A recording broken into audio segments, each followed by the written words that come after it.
Bismillahirrahmanirrahim. Assalamualaikum warahmatullahi wabarakatuh. Allahumma shalli ala Muhammad wa ali Muhammad. Selamat berjumpa di seri mata kuliah sejarah Nabi Muhammad sallallahu alaihi wa alihi wasallam Hauzah Ilmiah Al-Mustafa. Pada sesi yang pertama ini kita akan membahas urgensi mengenal sirah nabawiyah. Kita lihat dulu apa yang disebut dengan sirah atau makna atau sejarah. Sejarah adalah segala sesuatu yang terjadi di masa lampau. Akan tapi tentu saja tidak semua kejadian yang berlangsung di masa lampau itu disebut sebagai sejarah. Karena sejarah itu memiliki ciri-ciri tertentu yang membedakan apa yang disebut sebagai sejarah dengan peristiwa yang hanya merupakan kejadian biasa di masa lalu.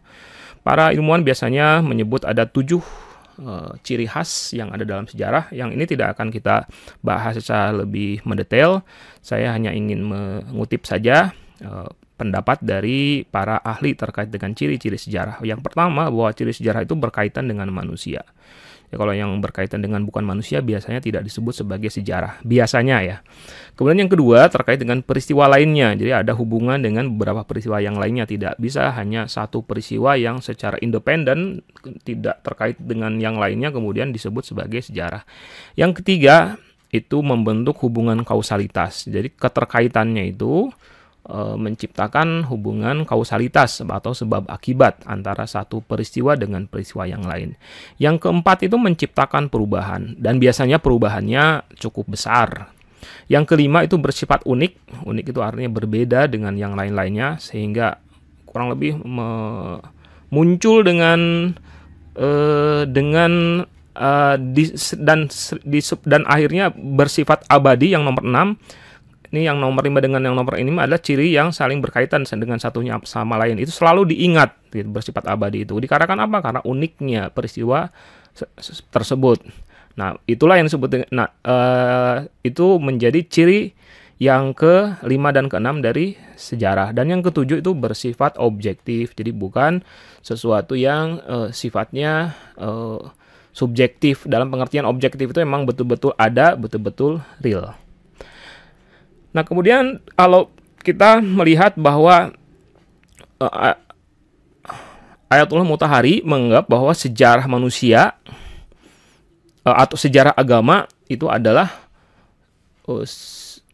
sangat penting sekali, adalah sejarah yang paling penting ketika kita berbicara tentang sejarah dan sejarah manusia ya. Sejarah agama adalah sejarah yang paling penting karena berdasarkan kepada bukti dan fakta, sejarah agama itu pengertiannya bukan hanya sekedar yang menyebarkannya, tapi juga adanya penentangan terhadap agama yang disebarkan. Jadi dukungan ataupun penentangan terhadap agama yang pernah terjadi di masa lalu itu adalah peristiwa yang paling banyak menciptakan perubahan dalam sejarah umat manusia. Ayatullah Mutahari itu menganggap bahwa sejarah manusia pada dasarnya adalah sejarah agama. Nah, jadi yang akan kita pelajari itu dikarenakan itu terkait dengan sebuah agama, maka ini adalah sangat layak disebut sebagai sejarah. Nah, di dalam Al-Quran sendiri ada sejumlah ayat yang berbicara tentang pentingnya membaca sejarah. Di antaranya adalah misalnya surat Hud ayat 120. A'udzubillahi minasyaitonirrajim. Wa kullan naqussu 'alaika min anba'ir rusul ma nuthabbitu bihi fuadak wa ja'aka fi hadhil haqqu wa mau'izatun wa dzikra lil mu'minin. Dan semua kisah dari Rasul-Rasul itu kami ceritakan kepadamu wahai Muhammad. Itu adalah kisah-kisah yang dengannya kami teguhkan hatimu. Dan telah datang kepadamu kebenaran serta pengajaran dan peringatan bagi orang-orang yang beriman. Jadi di sini disebutkan bahwa Al-Quran menyebut bahwa mempelajari sejarah atau mengetahui sejarah di masa lalu, di mana di sini disebutkan bahwa Rasulullah itu mendapat pengajarannya dari mana? Langsung dari Allah. Jadi Allah ngasih tahu sama Rasulullah, ini loh yang terjadi di masa lalu. Dalam rangka apa? Dalam rangka nuthabbitu bihi fuadak, kata Allah ya. Jadi meneguhkan hati seorang Rasul. Ada juga surah Yusuf ayat 111. A'udzubillahi minasyaitonirrajim. Laqad kana fi qasasihim ibratun liulil albab, ma kana haditsan yuftara walakin tasdiqal ladzi baina yadayhi wa tafsila kulli syai' wa hudaw wa rahmatan liqaumin yu'minun.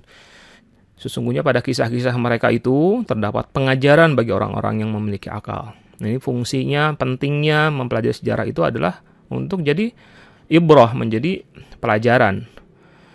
Al-Quran itu bukanlah cerita yang dibuat-buat, akan tetapi membenarkan yang sebelumnya dan menjelaskan segala sesuatu dan sebagai petunjuk dan rahmat bagi kaum yang beriman.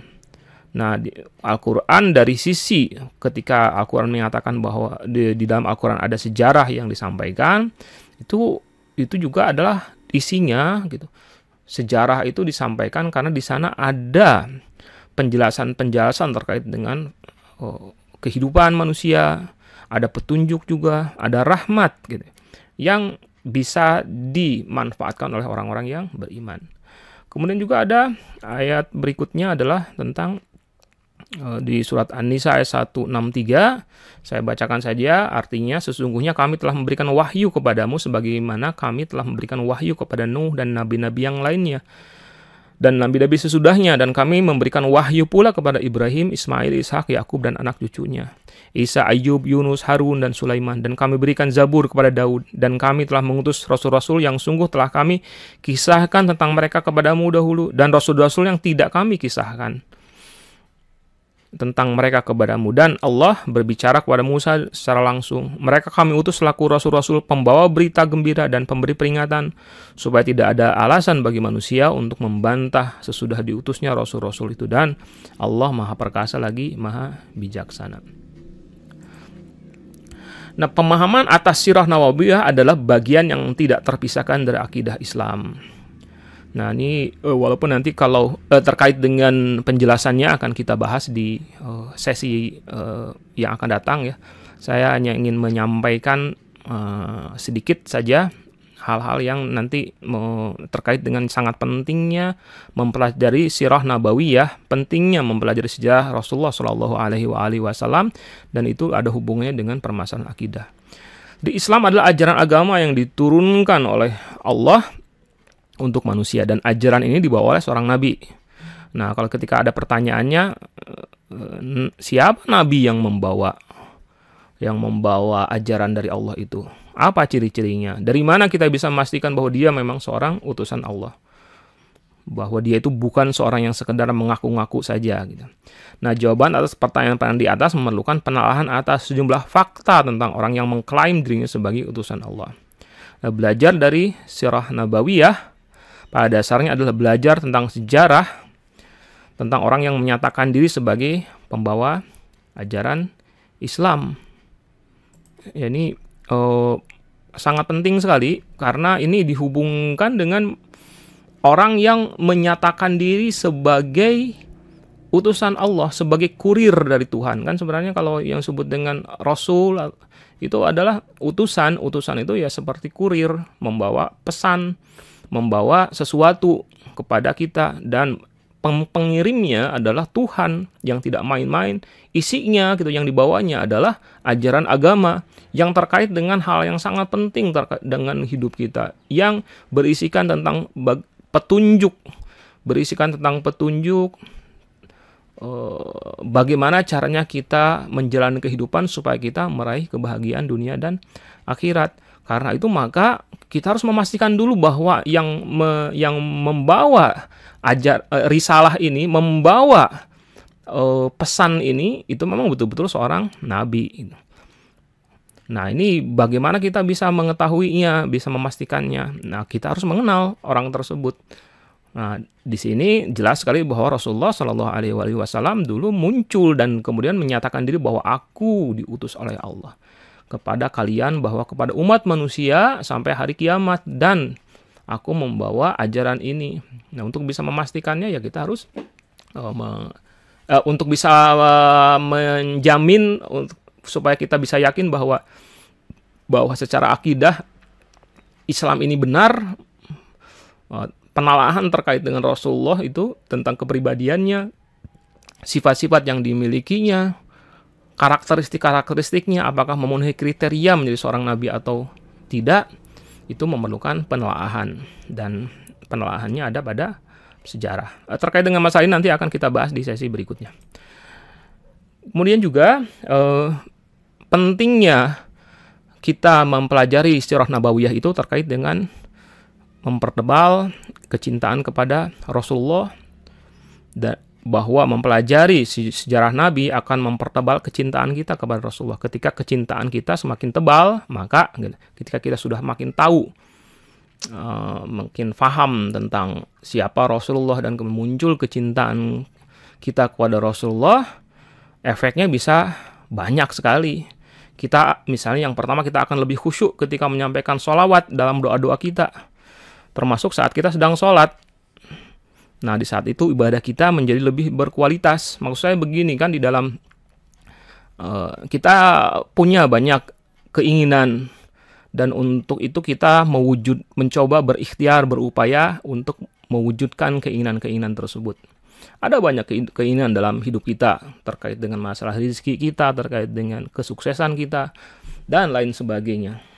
Nah, keinginan-keinginan kita ini kita wujudkan dengan cara apa? Ya, pertama ya melakukan ikhtiar lahiriah. Kalau ingin sukses belajar, maka kita harus belajar dengan baik.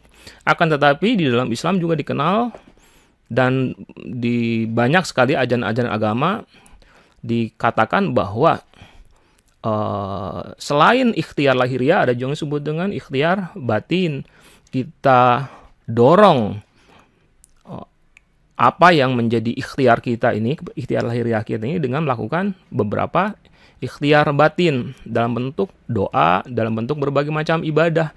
Ibadah, doa, itu bahkan dalam beberapa hal memiliki efek yang lebih besar, lebih bertenaga untuk terwujudnya apa yang menjadi keinginan kita. Nah, ketika kita berdoa di dalam Islam, itu disebutkan bahwa salah satu doa terbaik itu adalah dengan ada tata caranya ya, ada waktu-waktu terbaik untuk berdoa, kemudian ada tempat-tempat tertentu yang kalau kita berdoa di tempat tersebut, maka kemungkinan untuk dikabulkannya doa kita itu menjadi lebih besar. Dan juga ada tata caranya, dan salah satu tata cara yang diajarkan oleh Allah terkait dengan bagaimana caranya agar doa-doa kita itu lebih mungkin untuk dikabulkan oleh Allah, itu adalah dengan mulai doa kita dengan menyampaikan salawat dan salam kepada Rasulullah Shallallahu Alaihi Wasallam, dan mengakhirinya juga dengan salawat dan salam. Bahkan di tengah-tengah bisa dimunculkan salawat dan salam. Perhatikan, kalau kita melihat doa-doa yang diajarkan, maka itu doa-doa tersebut itu dipenuhi dengan bacaan salawat. Nah, gimana cara supaya kita ketika kita menyampaikan salawat dan salam itu menjadi lebih khusyuk, menjadi lebih, kan doa dan salawat dan salam itu isinya apa? Menyampaikan salam, memohon supaya Rasulullah, dan kalau dalam mazhab Ahlul Bait itu juga dan Rasulullah dan Ahlul Baitnya itu mendapatkan limpahan salam, limpahan salawat dari Allah Subhanahu wa taala. Nah, agar kita bisa berdoa dan bersalawat itu lebih khusyuk lagi, maka caranya adalah meningkatkan makrifat kita terkait dengan siapa itu Rasulullah Shallallahu Alaihi Wasallam.